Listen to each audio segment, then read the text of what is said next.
Story 1. My cousin and his wife live in a different state from the rest of the family, and they asked if I wanted to help them plan an online baby shower for their sixth child. I didn't think much of it and agreed, but I also let them know that money is tight for everyone in the family, so they shouldn't expect much. They said that while people didn't have to attend the shower, they should still send gifts. I probably should have told them off at this point, but I didn't think too much of it. I set up an online event explaining the situation, added their gift registry, and set a date for when people should send presents. The idea was to have a live stream where we could all watch the parents open the gifts. A few people responded, but apparently it wasn't enough for them. Then the pandemic hit, and people started really struggling financially. I emphasized this again to them, reminding them that money is especially tight due to the situation and they shouldn't expect too much. When I checked their registry, all the items were ridiculously overpriced, things I knew they wouldn't buy for themselves because of the cost. At this point, I was already frustrated that they felt entitled to people's money for their poor decisions. They had just had their fifth child the year before, so I thought they should already have most of the necessary baby items.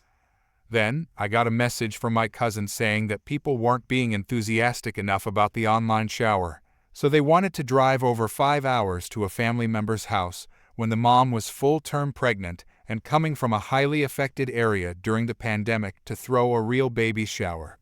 I told them it was reckless, especially considering that the family member they planned to visit had elderly relatives living with them, and they were putting everyone at risk. Plus, our family was financially struggling because of the pandemic, and no one was thinking about a baby shower. He then demanded a list of family members who were struggling. I couldn't believe the audacity. I canceled the event, returned the gifts I had bought, and stopped speaking to him. I thought that was the end of it, but then I received an invitation in the mail for their baby shower, and they were still excited about receiving gifts. They even listed their top 10 needs. The whole thing was so tacky, I couldn't believe it. Then came her birthday, and she kept posting her registry on social media, trying to get more presents. They made another event, which I declined just to prove a point, and to this day, they are still bombarding people online for gifts. They're so passive-aggressive too, always posting thank yous to the few people who sent something and saying only the good ones give presents. I wish I were making this up. My cousin and his wife are so entitled, it's unbelievable. I returned everything I had bought them on principle, but kept the baby wipes. My dog deserved them more than they did. Story 2. I am a worker bee in a company that got bought out by a much bigger company earlier this year. Even though we were a small company, the teams were flexible, and everyone helped each other, and the company was profitable. Not to the new ownership though. Apparently our company was shit, and needed to be immediately fixed with structure, hierarchy, and order. The managers I've worked so well with over the years are gone. The new owners promised no change, nothing to worry about, everything will be the same. Except that within a month, all the experienced managers who made the workplace so great to work for are let go. What is worse, they've been replaced by emotionless walking husks resembling ghosts, with hammers as their only tool, and we're all nails. Never mind the incessant preaching of company spirit and loyalty and respect in company values. We all moan at these pep talks, we all yawn at the town halls. Then the less subtle threats. Oh, you're not a team player if you don't do X, Y, and Z. You need to work out, or else that's not fair to everyone else. You're leaving on time. Again, the culture certainly has changed. For one, I didn't even dare to take off early to pick up my kids from school anymore. Finally, the toxic culture of fear and backstabbing. Every word said against the direction, even off the cuff in a chit-chat, and every little facial or non-verbal gesture against the flow are immediately and harshly met with reprimands. For example, another worker bee was recently let go for restructuring, despite stellar work performance. He just couldn't keep his thoughts to himself, I guess. I hope I painted a good picture of what life under the iron fist is like. Many of us are contemplating of leaving, but the job market is quite depressing in our area. The cost of living is high, and we are afraid of being the neck that sticks out. so everyone suffers in silence. The company recently appointed a new CEO who, in his opening introduction to everyone, demanded undivided loyalty to him. It means we must follow his every direction. It means we must smile in his presence and be super upbeat.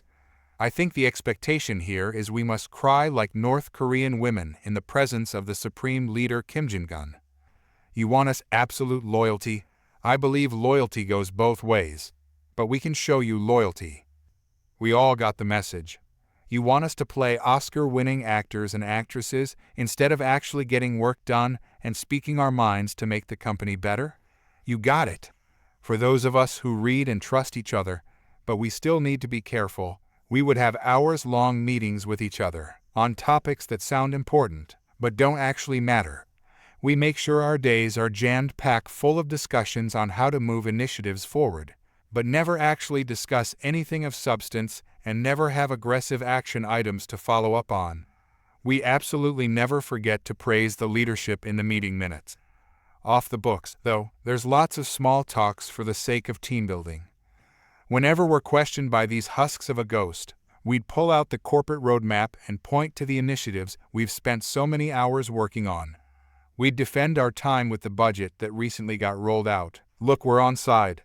We've gone so far as requesting additional resources in next year's budget to ensure our very busy initiatives continue to make headway. We're basically creating a public perception of busy, without actually doing too much. We were a lean, small company. Now we're a fat, busybody where everything is bloated and compartmentalized. We shut our faces and we nodded. We clapped the hardest after every presidential speeches. And we lost money in the last several months. That's the price we pay to give one-sided loyalty. We're still looking for other jobs.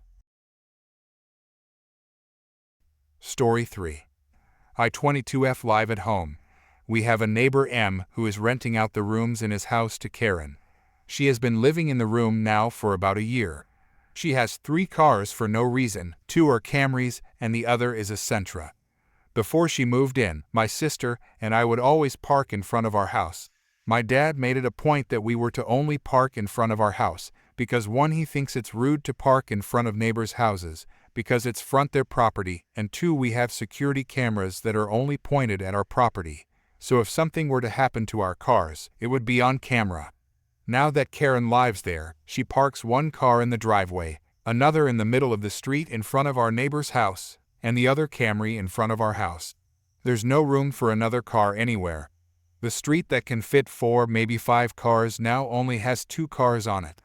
My sister and/or I don't have anywhere to park, so we have to go to the neighborhood to park.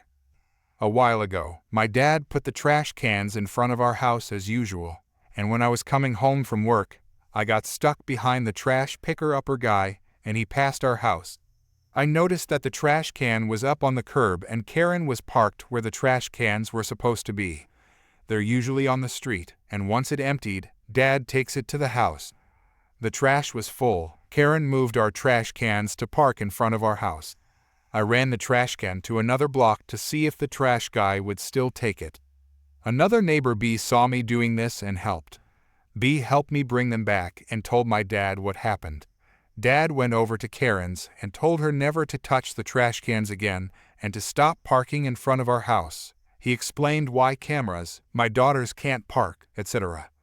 It is now December and it has not stopped. My dad called M and asked him to talk to Karen. We heard M yelling at Karen, but it still hasn't changed anything. A few days ago, she parked the Camry in front of our house and took the Sentra out. When I got home, I decided to park in front of her, blocking my parents' driveway and leaving no room for her to get out from the front. My sister got home and I had her park behind Karen's Camry and left her no room behind either. The next morning, I was getting ready with the window open and Karen asked me to move one of the cars so she could leave and that she was running late. I told her that I was taking a shower and she'd have to wait. It's not my fault she's running late. And if this was such a problem, she should stop taking up so much space with 2 little cars. She struggled for 20 minutes, but did end up getting out. Since then, I've been doing this daily and my family and other neighbors help by telling me how close to get. Eventually, after a while, she got the message and stopped parking any of her cars in front of our house. Story 4. Cast. Me. My friend, J. Karen Ek, a crazy lady, possibly a serious troublemaker according to J, entitled Mother M. The entitled kid Ek. Quick context. J is autistic and has severe attention deficit hyperactivity disorder ADHD, which makes his emotions quite intense, something that actually ended up helping me. I, on the other hand, am deaf, and J knows enough sign language to communicate with me effectively. Now, let's set the scene. It's a crowded trampoline park around Christmas time, and it's extremely loud according to J. We're doing the joust activity with those foam sticks, if you've ever done it. You know what I mean? After a few rounds, we sign to each other for a bit with a playful, "I'm going to beat you, no matter what," vibe. Quick note, I didn't hear any of this directly, as it was all relayed to me by Jay afterward. In the middle of our conversation, the entitled kid approaches us and says, "Why aren't you guys talking like normal people? And why is he moving his hands like that?" Keep in mind, this kid looked to be around 11 or 12 years old. Jay responds, "He's deaf, man, leave it alone." The entitled kid, clearly confused, asks, "What does deaf mean?" He gives Jay a puzzled look, probably just uninformed. Jay explains, "It means he can't hear, and if you even think about picking on him or being rude, you're going to regret it." The entitled kid then says, "Okay, he can't hear, but why are you moving your hands like that?" Jay replies, "It's called sign language. It's the only way he can communicate." The entitled kid just stares for a moment, then suddenly runs off in tears to his mom for some unknown reason. We continue with the joust, and since we're evenly matched, it goes on for a while. Once we're done, we grab an issy and start chatting signing as usual. While we're enjoying our break, by the worst stroke of luck, the entitled mother and the entitled kid spot us and start making their way over, loudly. It was so noisy that I could actually feel the vibrations. At this point, I know what's coming and I'm completely baffled. Again, most of this comes from Jay's recounting of the events. The entitled mother, "Excuse me, you need to stop. You're scaring my son," even though he looked totally fine. Jay, what exactly are we doing to scare your child? The entitled mother, "You're throwing up gang signs? I can recognize a future criminal when I see one." Jay burst out laughing. "Okay," he says, still chuckling. "Okay, lady, just mind your own business." The entitled mother, "I'm calling the police, and they will arrest you." Jay sarcastically replies, "Sure, go ahead. But if you so much as touch him, you're going to regret it." Yes, he really did call her spray on tan during this exchange. We walk back to the trampolines, and after about 9 minutes, we decide to take a quick break and head to the bathroom. Lesson learned, don't jump after drinking a lot of water, kids. When we come out, we see 3 police officers waiting for us. Oh no. I should mention, for those who read my previous story, I took your advice and made a business card. It says, "I'm deaf. Speak louder, it won't help, but it'll be funny." I hand this card to the officers, and they seem to relax a little. Jay tells them to find someone who knows more American Sign Language ASL than he does. One officer takes Jay aside to talk to him, while the other 2 bring back an employee who looks a bit confused. Now it's me, one officer, and the employee interpreting. Police officer, "We were called here for a possible threat." Me, "A threat? What are you talking about?" Police officer, "According to the woman over their entitled mother, you and your friend were having a secret conversation, and her child was frightened." Me, "Okay, well, my friend and I were signing. She told us she would call the police if we didn't stop." Police officer, "I see." He jots down something in his notepad. Me, "Look, I'm really sorry that your time is being wasted on this nonsense. Thank you for what you do." Police officer, "You're welcome, kid. We'll get this sorted out. Could you please wait over there on that bench?" Me, "Got it." About 10 minutes later, the 3rd officer returns after checking the security footage and tells us we're free to go. Jay and I quickly head out, and once we get home, I was staying at Jay's place since my parents were out of town until Friday. I give my dog some much-needed affection. We plan to discuss whether we should press charges when my parents return, considering what happened at the mall earlier in the week. This really hasn't been my week. Story 5. Alright, you've chosen to read this, so I'll give you some backstory. I am 30F. This involves my godmother 64, who I have always treated as my aunt due to her close relations with my now passed-on mother. The third main person in this is her soon-to-be XM54. It's important to note that he is a retired recording engineer, music maker, and a musician, so he could make and play music. My uncle is a genius. He is a very smart man, but he doesn't make those around him feel stupid. Also to note is that he has 3 ruptured discs in his back and nerve bulging. My aunt has severe health issues, and honestly, it's practically a miracle she is still alive. She has had several strokes and has more health issues than should be possible for a person to be alive. I've taken into account and made so many excuses for her regarding her behavior over the years due to her declining health and the poor childhood she had. But I have finally reached the end of my rope with the latest stunt. Due to her poor health, my aunt has sparsely worked since my mother passed, and I moved in just over 8 years ago. She formally retired in December in 22. A year and a half ago, we sold the family home and moved from a big city and to a much smaller and charming city. I love living here, and the people are so much friendlier. I'd like to make it known that this makeshift family is not well off, and we are in fact quite poor. I'm long used to this as I grew up this way, and I can make it work. Due to the age of the family home, location, and the fact that the neighborhood is on the verge of becoming a historical district. So why move, you might ask? The home was willed to her by her mother when she passed on, and upkeep has not been done on this house in the proper ways for probably longer than I have been alive. This house has almost reached 100 years of age. After her mother passed on, my aunt, not having the slightest clue as to what she is doing, calls the tax office and informs them of the change in ownership, and thus the tax breaks need to be changed, which is true in my home state of Texas, as I have had explained to me. I have not been a homeowner and do not claim to know how this works. Of course, all tax breaks are removed. Exemptions like first home or the like and senior citizen breaks.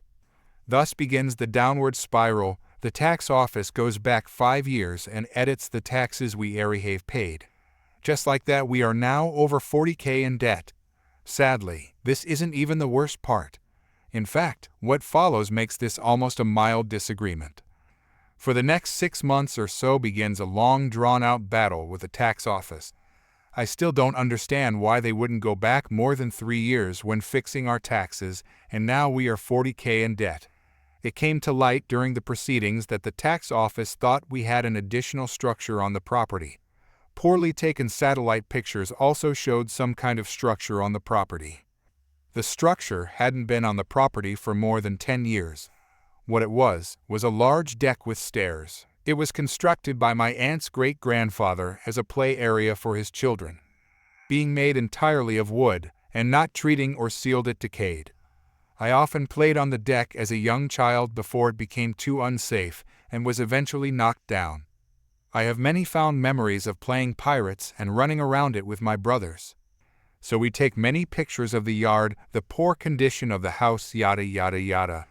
During this time, things are becoming more and more tense in the house. My aunt has hardly worked in months, clinging to her poor health as an issue, and honestly, she was making a bigger deal of it than it was at the time. To clarify, my aunt had a work-from-home job, and she did not need to do strenuous work. Oftentimes, she would say that it was too hard to sit in her chair and do her work. So, she would leave early and return to the living room, which she had turned into her bedroom. A large bed was even in the center of the room. I wouldn't have had such a problem with this if she hadn't gone into the living room and proceeded to sit in her chair to watch television for hours. Her office chair was very comfortable and could even massage. It was pretty expensive. After I had moved into the house with her, she began to work less and less, giving me more burdens with bills and food. My aunt is also a heavy smoker. Her typical rate is 2 packs in a single day. That's right, 2 packs in a day. On a bad day when she can't sleep, she can do 4. See why I say it's a miracle she is still living. Before I got a better job, I was working 2, and for a short period of time 3. My aunt is the most controlling person on the planet, and I will die on that hill. She controlled how many hours I went to my jobs, what I am allowed to eat and drink. I am not a smoker and I rarely drink. Most of the time when I do it's with friends, and I always limit myself to 2 or 3 cocktails. I do love margaritas. Anyways, almost a year after I got my favorite job, an Apple phone tech, I get hurt. I slip through some water in the house on a rainy day, and my ankle hits the wooden frame of my uncle's keyboard, not the computer one. Yup, it's broken. Surgery is needed. My aunt is the type of person who cannot be outdone. If someone, me especially, is sick or injured, she will give about 5 minutes of concern, and the "you are lazy," melodramatic, or my absolute favorite, a hypochondriac. If you don't know what that means, in a nutshell, basically you fear having a chronic illness. It is a mental disorder. Her favorite time to use that was when I worked food service and would come home with several of my fingers bandaged. I am a klutz of sorts, and I do often injure my fingers. Anyone who has worked food service knows that if you cut yourself and it bleeds, a bandage is required. It was not unusual for me to cut 2-3 fingers in a shift often. Like I said, I'm a klutz. Not even 3 days after my surgery. Mind you, I am barely getting around, and I have to use a walker to get from place to place. I'm lazy because I'm hurting too bad to go stand on one leg and wash the dishes, or that I haven't gotten off my lazy butt to make dinner. This entire time I have yet to adjust to my pain medication. Opioids make me sick, and I'm okay with that. I see what it has done to my aunt. She's been on them for longer than I have been alive. She is severely addicted. Yes, her medical conditions warrant the extreme amount of pain med. I sacrificed a lot during this time, and my job was one of them. My pain, lack of being able to keep food down, sufficient rest, and extreme stress forced me to resign from my job. It isn't always easy to sit down and just work. My break happened 2 years ago, now 2 days before Halloween. My surgery was in early November, and I resigned from my job in December. I did not go back to work until March of the next year for several reasons. During this time, I pushed myself to start walking before I was supposed to. I was not able to attend physical therapy, which I pay for now, and we sold the family home and moved to new 3-bed, 1-bath house that mainly has cosmetic damage but is totally fixable. We had a lot of complications during the move, and it cost a lot more than was initially planned. My aunt's fifth major negative health nosedive occurred in April. She has a fall and splinters her hip and tailbone, as well as her middle finger on her left hand. By this time, we have managed to remove the kitchen and knock the walls down. It was quite a learning experience for me putting in insulation. I absolutely loathe the fiberglass stuff, and then putting in the new drywall, mudding, and then putting the orange peel-like appearance most, if not all, people are familiar with in more modern homes. My aunt spends about 2 weeks in the hospital, and they wanted to move her into inpatient care to make sure her bones heal. She tolerated that for another week before bullying her way out. I'm sure it will be no surprise to anyone that my aunt is the nightmare patient. If she calls nurses for something and they don't instantly appear, she is angry.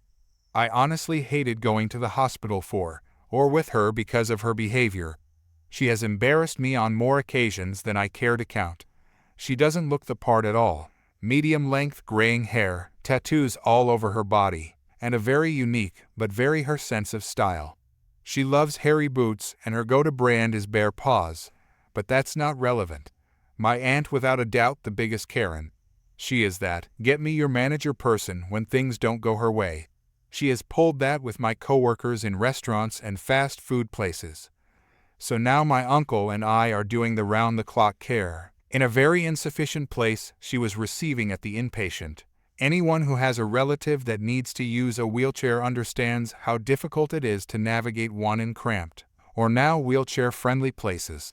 So now I am hardly getting any sleep despite the fact that I work 130+ hours. I have never been against providing my aunt care, but I am not a doctor. I am not a nurse, and I have no medical training to speak of. The only reason I was against her leaving their care was because the doctors were not ready to release her. She couldn't really do things herself, and that is the things they should be doing. I am not capable of taking care of her in the manner that she desperately needed. I hope I have made this clear. I never minded helping, but I was not adequate to provide her needed care. So in the following weeks, I'm averaging 2 hours of sleep a night, working like a madwoman trying to keep the bills all paid. Finally it comes that she is up on her feet and able to do things on her own. Things are not going well at my job. I am not used to being on my feet for such long periods of time, and I constantly work doubles. I'm on the verge of collapse when I finally have enough and quit. I will not burn myself down at a place I am not appreciated. I sleep for about 16 hours and then go job hunting. My aunt blames me for quitting and being lazy, because things aren't done at home. The kitchen isn't finished bonus, it's still not done. My chores are behind. I am responsible for everything. She has 2 dogs chihuahuas that she doesn't take care of. They are never corrected for bad behaviors. You left something on the floor like a pair of shoes, and the younger one took them and chewed them. Not the dog's fault. It shouldn't have been on the floor. He steals dirty socks out of your laundry basket. Not his fault. Shouldn't have been on the floor. It was so bad that I had to pick my cat's litter box and food bowl up off the floor to make sure her litter box was not a toy and her food remained hers. This is still not the worst thing. I will make it known that my aunt has had 3 strokes and she is not right in the head. Her last stroke really devastated her thinking. She has accused me of sneaking around with my uncle and accused the both of us of having an affair many, many times.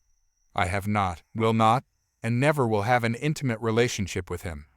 My uncle is the closest thing I've ever had to a dad, and I value that. I never want to lose it. My aunt is a very vocal person and has voiced this declaration to her entire family. Her son, who doesn't really care, her daughter, who now thinks I'm a home wrecker and a slut, on top of a lazy, abusive person. Over the weeks, our relationship deteriorates and now doesn't exist.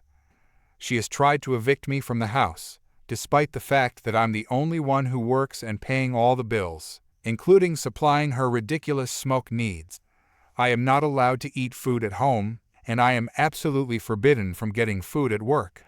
I cannot have the drinks that I like, Dr. Pepper Zero Sugar. She tries to pour them out that I bought with my money, not her food stamps. I spend too much time in my room. I come out of my room. She made the living room her bedroom again late at night because I need something. A drink, some Tylenol because I have a headache, such and such. One thing to note is that I do not like to hear my own footsteps. It drives me nuts. I know that's a weird quirk, but I'm okay with that. I don't make a noise when I walk through my home, except when I wear heels, which I wasn't. She has yelled at me for waking her up on several occasions when I go to the kitchen, despite being already awake. I check every time so I know if I need to be extra quiet. For some reason, despite me being the one to leave the house the most, her dogs bark at me every time I enter and exit the front door, if I'm the only one to do so. They do not bark at my aunt or uncle, and I can't understand why.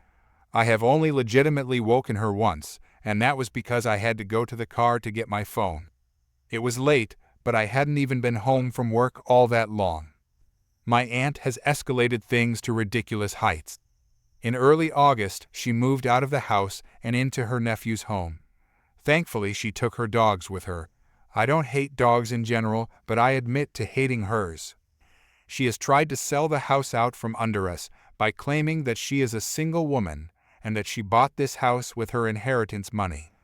Neither of these things is true. Her inheritance was the family home, which she sold, and there is such a thing as community property. She's been planning on this for a while. She filled out the deed to the house as a single woman. She had 2 investors look at the house and agreed to sell it for $30,000 on the pretense that $27,000 worth of work was needed on the pipes. That is not true. The previous owner had new pipes run 2 years before she moved out. My uncle put a stop to that sale because the contract was not legal, being that it did not have his signature on it. The house is half his, as is the car that she cannot drive on the count that she can't read and her vision is failing her. All due to that stroke last year. She has pretty good speech and yells perfectly fine. Angry makes her slight slur disappear. Maybe that's why she wants to remain in an angry state all the time. My uncle and I want to live in the house, but in order to do so my aunt is demanding $35,000 for the house, which is more than its current value. When we first moved here, she made a deal with me that I would only have to pay on all the bills until she got her SSI. Well, she has reneged on that more times than I have fingers to count, even if you put my entire extended family together. Her first grand idea was to kick me out the day she got it and dump me in an apartment. That was never the plan. I have been waiting all this time to go back to school. This was the agreement. I take care of things for now and then when she gets it, I cut down to 1/3 of the bills, and I can start saving money for a car of my own and go to school. She thinks that I can get an apartment for $400 a month, work enough to pay my bills and got to school. Both of which I would have to do full-time. I've looked in my city. There is no apartment under $800 and most are not all bills paid. She suggested I get loans. My credit is tanked, thanks to medical bills. No one is going to loan to me. My portion of the surgery I needed was over $30,000, and that doesn't even include the numerous DR's visits post-surgery. She has tried to evict me despite no longer living in the house and not wanting it. She's sent messages every day to my uncle asking about money because she hasn't stopped smoking and won't. Her SSI is due to come in December. Who needs over $30,000 for just a few months? I can't fathom it. I just want to get the loan, try to give her the little more than $17,500 that would be her half of the house. She said she didn't want the car, a Chrysler 300, and that it was junk or too expensive. Neither is true, the car just needs new tires, which I have but haven't been able to spare the cash to get them on. It also needs the 100,000 mile maintenance things that all cars require. If sold, they both walk away with less than $5,000. She wants a car but cannot drive. I shudder to think of her behind the wheel. This is basically what I've dealt with in the last 2 months, not counting the mess I've dealt with for years. Many times she has tried to tell me that I am a poor daughter and that my mother would be so disappointed in me. She knows how to hit me where it hurts. I love my mother with all my heart. I treasure the time I got to spend with her and often wish it was more. She knows one of my goals is to stand in front of her again and tell her I lived in the best way I could with the hand I had to play. Story 6. Around a decade ago, I found myself in a lucrative job at a company that manufactured various products for railroads. With my technical expertise, which included reading blueprints, constructing complex devices, and holding welding certifications, I became a valuable asset to the small department I worked in. Our tight-knit team of 2-3 individuals had an excellent rapport and constantly pushed each other to achieve higher levels of production. However, things took a turn when my colleague left for a better job, leaving me as the sole member of the department. Fortunately, my supervisor was supportive, possessing a great sense of humor, and allowing me to focus on my work while providing assistance whenever needed. Our primary responsibilities involved assembling signal enclosures, masts, and ladder houses for railroads. Fast forward 3 years, and the company's owners made the decision to relocate to a larger facility, resulting in the rearrangement of several departments. Unfortunately, my department was merged with a completely unfamiliar one, filled with individuals who had no understanding of my role. Initially, the situation seemed tolerable, but it quickly became evident that my new supervisor lacked the supportiveness of my previous one and turned out to be quite deceptive. For instance, I was assigned the task of assisting the prototype department in assembling a new, lighter type of mast and ladder house. During this process, I identified issues and suggested improvements. However, my new supervisor grew increasingly dissatisfied with my involvement. He would approach me with frustration, stand over my shoulder, and eventually interrupt me in an angry tone, demanding to know how much longer it would take. Maintaining my composure, I calmly responded, "I have 4 more hours today, and 8 hours every day after that." Confused, he sought an explanation, to which I clarified, "This is my department. This is where I work, and these are my responsibilities. If it takes 2 months, then that's how long it takes."